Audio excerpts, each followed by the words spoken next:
예, 10시 시황의 해설자들 코너입니다. 다행히 강한 반등이 나오고 있지만 고민은 또 계속됩니다. 오늘 블루워크 이동훈 대표님 함께하겠습니다. 어서 오십시오. 안녕하세요. 오늘 이야기 날 주제를 포인트를 좀 잡아보도록 하겠습니다. 네, 미국 연준이 0.75%포인트 75bp 금리를 올렸습니다. 반등이 어디까지 갈 수 있을까? 또 추가적인 상승 신호는 어떤 것일까? 말씀 나누겠습니다. 주목하고 있던 FOMC가 끝났고요. 75bp 인상했습니다. 해석 좀 해주세요. 대표님 시각에서. 우선 두 가지 측면에서 이제 반등을 한 것 같습니다. 그러니까 간단하게만 정리해 보면 우선 이제 침체에 대한 걱정이 있었는데 파월 의장이 현재로서는 경기 침체 징후는 없다 이렇게 해주면서 이제 경기 침체 우려를 조금 희석시켜줬고, 또 하나는 이제 이런 표현이 적합할 것 같은데, 이제 올해만 바짝 고생하면 내년도 되면 좀 풀리지 않을까? 그러니까 이런 부분들에 대한 메시지를 좀 준 것 같습니다. 우선 그 인플레이션에 대한 억제, 그다음에 경기 지표에 대한 어떤 안도감, 이걸 준 게 이제 첫 번째 반등인 것 같고, 두 번째는 그 점도표를 우리가 꼭 이야기를 하게 되는데, 그 점도표 중간값, 그러니까 연준위원들이 올해 연말 내년도에 금리가 어느 수준으로 갈 것이냐, 이걸 갖다가 이제 표로 찍는 건데, 중간값이 올해 3.4%, 내년도가 3.8, 그리고 이제 2024년도가 3.4. 그러니까 올해 연말까지 한 1.75%포인트 정도 더 올리고, 내년에 0.5%포인트 정도 더 올리고, 내후년도에는 내리고, 그러니까 이렇게 이제 보고 있는 거거든요. 그러니까 실제로 보면 이제 성장 전망은 낮추긴 했지만 물가 전망치는 내년도에 2.6% 또는 2.7% 정도에서 왔다 갔다 하고 있기 때문에,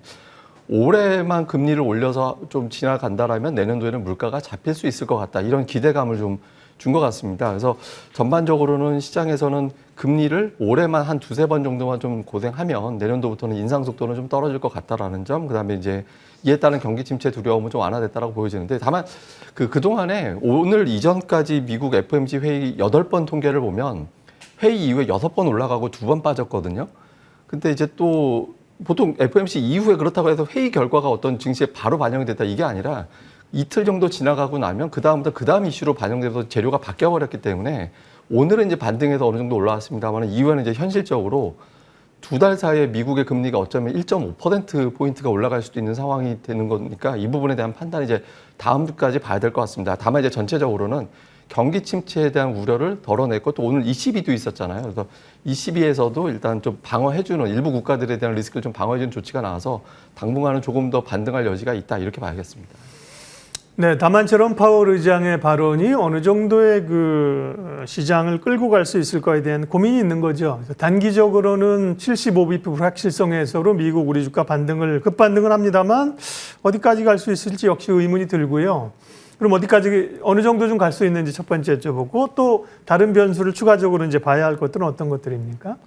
우선 반등 폭은 제가 잠시 후에 다른 이슈 다룰 때 좀 설명을 드릴 텐데, 네. 평균적으로 보면 이제 증시가 연속적으로 하락할 때 한 200포인트 정도 빠지면 낙폭이 한 60% 정도 반등하는 그런 통계가 있었거든요. 예. 우리가 200포인트 빠졌다면 한 100포인트 조금 넘게 정도는 이제 기술적 반등이라는 전제로 보면 이제 그 정도 올라갈 수 있는데, 이 반등을 좌우하는 조건들이 이제 만들어 주느냐가 되게 중요합니다. 그러니까 그 단어 4개 정도 기억하시면 될 것 같아요. 네. 그러니까 유가, 사우디, 환율, 그리고 유럽.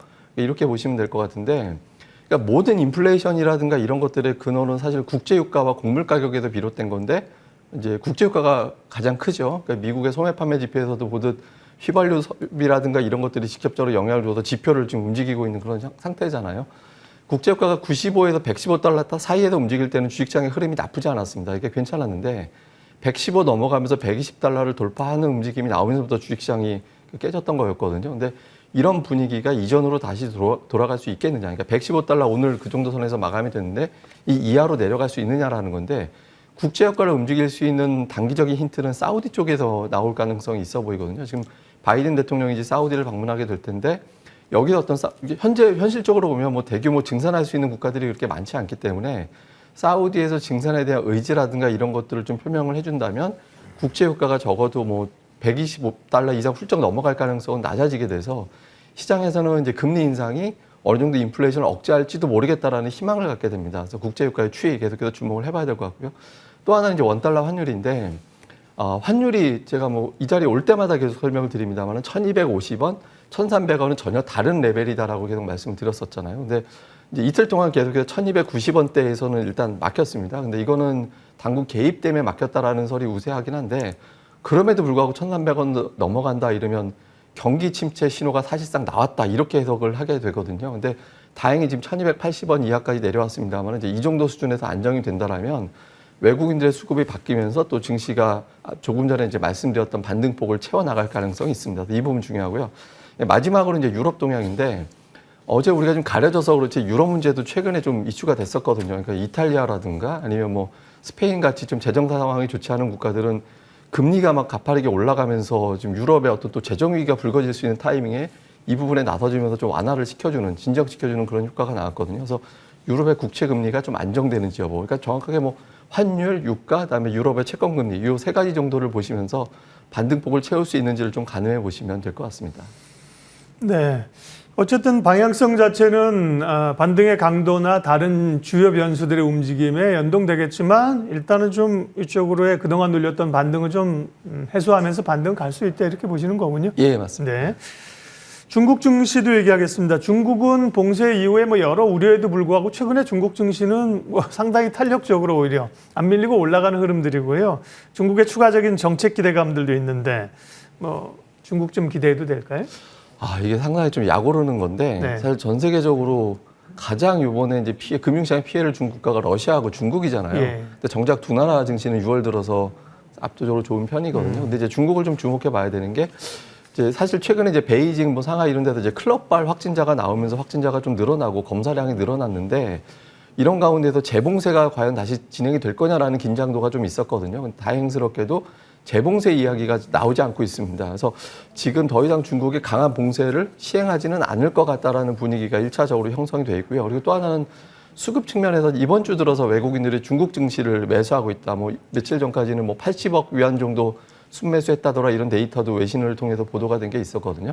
그러니까 외국인 투자자들이 중국에 대해서 긍정적으로 봤다라는 거는 중국이 더 이상 봉쇄책에서 벗어나서 경기 회복 시그널을 던져줄 가능성이 높다라고 보여지는 거죠. 그래서 이 부분에 따라서 이제 경기 부양책이라든가 향후에 이제 미중 관세를 또 인하한다라는 재료까지 나올 가능성이 높기 때문에 현재로서는 중국 증시에 대해서는 하반기 소비 회복 기대감 그리고 이에 따라서 뭐 우리나라라든가 대만이라든가 이게 좀 영향권에 있는 국가들도 좀 동반해서 이제 수혜를 받을 가능성이 있기 때문에 중국 증시는 당분간 좀 우리 증시에는 좀 우호적인 메시지를 줄 가능성이 높다 이렇게 보고 있습니다. 네.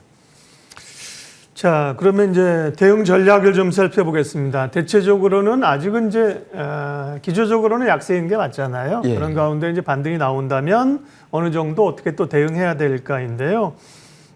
또 삼성전자나 반도체 영향이 또 중요하고요. 삼성전자나 시장 대응 전략 챙겨주십시오. 예, 우선 뭐 좀 몇 가지 통계를 같이 볼 필요가 있겠는데요. 우선 이제 그 2017년도 이후에 코스피가 6일 이상 하락한 사례를 좀 찾아봤습니다. 네. 그랬더니 총 9번 정도가 있었는데 6일 연속. 예, 연속적으로 네. 하락한 사례죠. 그런데 평균적으로 봤더니 7일 정도 이제 하락을 했고 예. 연속 하락이 그다음에 낙폭이 195포인트 이 기간 동안 빠졌는데 그 이후에 이제 반등 사이클에서 올라갈 때 평균적으로 한 120포인트 정도 올라갔거든요. 예. 낙폭의 60포인트 정도, 60% 정도 회복되는 이제 그런 흐름이 나온 거죠. 그러니까 악재 때문에 빠졌다가 악재가 반영됐거나 그 악재에 대해서 좀 완화가 되면서 이제 일정 수준 반등을 했다라고 본다라면 지금 대비 한 대략적으로 역시 비슷한 통계로 보면 한 120포인트에서 130포인트 정도의 어떤 반등 여력, 오늘 올라간 거 제외하고도 한 5, 60포인트 정도는 더 올라갈 여지는 있다 이렇게 이제 보여지고요. 그다음에 또 하나는 이제 삼성전자를 같이 볼 필요가 있는데 사실 삼성전자는 이전에 어떤 기록들을 다 깨고 있는 상황인데 이전에는 이제 평균적으로 한 34%에서 35% 정도 하락하면 거기서 이제 바닥이 나와서 되돌리는 그런 통계가 있었거든요. 이게 역대 이제 삼성전자 주요 하락 사이클을 제가 이제 또 표로 한번 만들어 봤는데 기간은 뭐 천차만별이긴 합니다만 많이 빠질 때 64%까지 IT 버블 때 빠진 사례가 있었고 반도체 슈퍼 사이클 종료되는 어떤 그런 사이클에서 46% 빠진 적이 있었는데 대체로 보면 30% 중반 정도에서는 좀 바닥이 나왔었거든요. 근데 지금 삼성전자가 역대 가장 긴 하락 사이클 기간 18개월을 이어가고 있고요.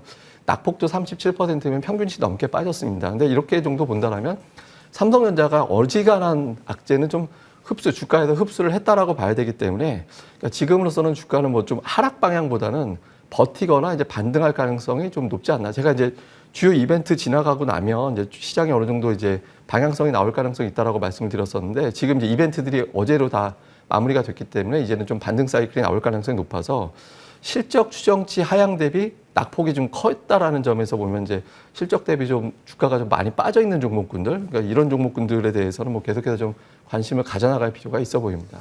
내일 딥사이트에 반도체 얘기할 건데 그거 잠깐 한 번만 보여주십시오. 일단은 지수부터 얘기하면 포인트로 100포인트 오른다는 건 아니고 비율로 봤을 때 되돌림의 기간들을 보면 한 100포인트 정도 오를 수 있다고 하셔서 지금이 2497이니까 한 100포인트 오늘 또 상승한 걸 좀 반영하면 또 좀 낮춰야 되네요. 반도체 얘기, 삼성전자 얘기를 하셔서 내일 저희가 딥사이트 시간에 깊게 주제를 얘기하는 시간이잖아요. 반도체 얘기를 안 그래 집중적으로 다룰 예정이에요. 유진투자증권의 이승우 센터장과 함께 바닥의 깊이가 이제 저희 뭐 정말 바닥권에 온 건지 그 깊이를 좀 가늠해보고 내일 얘기를 할 겁니다. 삼성전자는 시장 영향도 크고요. 또 이동훈 대표님 말씀하셔서 예고를 좀 먼저 했고요.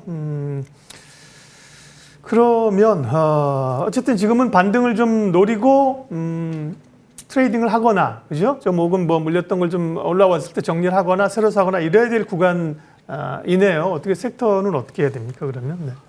제가 어저께 이제 정유업계 계신 분하고 좀 얘기를 좀 해봤는데, 그러니까 되게 재밌는 얘기를 하시더라고요. 제가 이제 들은 거 수치까지 있지만 수치를 함부로 말씀드리면 안 될 것 같고, 그러니까 예를 들어서 이제 정제 마진이 1이 BP라면 보통 이제 이 정도 되면은 와 업황 정말 좋다 이렇게 본대요. BP라는 것이 손익분기점. 네, 손익분기점이 그래서 1인데 한 이 정도 되면 뭐 2배 정도 되는 거 되게 좋잖아요. 네. 근데 지금 더 좋대요? 정제 마진이 10이 넘는데요.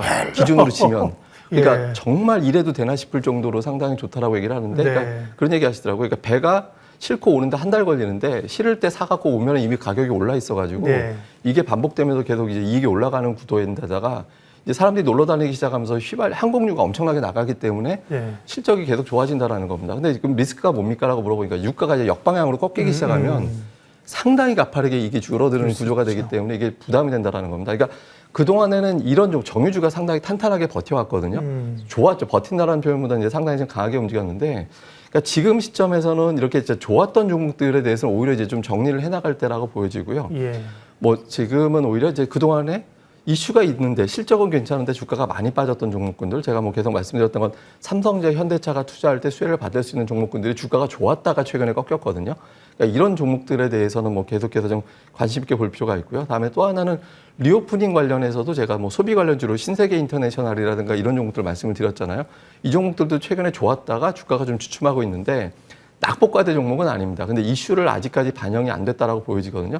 이런 종목들을 볼 필요가 있고요. 마지막으로는 그 낙폭과대 종목 중에서도 오늘 2차 전지주들이 올라가는데 그러니까 2차 전지주는 그동안에는 양극재하고 전해액 쪽을 나눠놓고 본다면 양극재 쪽이 조금 더 선호도가 높았거든요. 그렇죠. 예. 아무래도 이제 수익성 차이가 많이 나니까. 근데 어제 이제 삼성에서 또 전기차 관련된 이슈로 또 뉴스가 나오기도 했었잖아요. 근데 지금 이렇게 놓고 본다면 그동안의 공급망 문제라든가 이런 것들 때문에 이제 원재료 가격 부담이 크면서 전해액 관련된 기업들의 주가는 상대적으로 더 많이 빠지는 그런 모습이 나오는데 국제유가가 잡힌다라는 점 그리고 이제 공급망 문제가 조금씩 부드러워진다라는 점에서 본다면 원재료 가격에 대한 부담이 상당 부분 덜어질 가능성이 높거든요. 그래서 역으로 낙폭이 컸던 전해액이나 전해질 관련된 종목군들 그러니까 이런 종목군들을 좀 살펴보시는 게 좀 오히려 지금 시점에서는 낫지 않나 보여지고요. 다만 이제 지금 장세가 작년도 초반 생각해도 미국 연준에서 올해까지 금리 안 올린다는 얘기가 있었거든요. 근데 지금은 3.4% 얘기가 나올 정도니까 시장 자체에서 예측하기는 상당히 좀 어렵기 때문에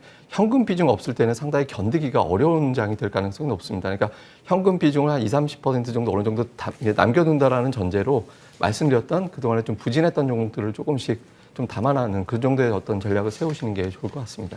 삼성전자, 현대차는 이제 삼성전자나 현대차보다는 대규모 투자에 따른 수혜죠. 그러면 삼성전자 수혜에 따른 건 결국 소부장일 거고요. 예. 자동차 쪽은 그러면 부품주. 예, 뭐 제가 일관되게 말씀드린 SL이라는 종목을 네. 말씀드렸는데 그 종목도 최근 조정을 조금 보였거든요. 그래서 네. 이런 종목들에 대해서는 계속 관심을 가져보시는 게 좋을 것 같습니다. 그리고 네. 소부장 내에서도 좀 천차만별이긴 한데 이제 국산화라든가 수주 잔고, 그러니까 사업 보고서 보시면 수주 잔고 다 나오거든요.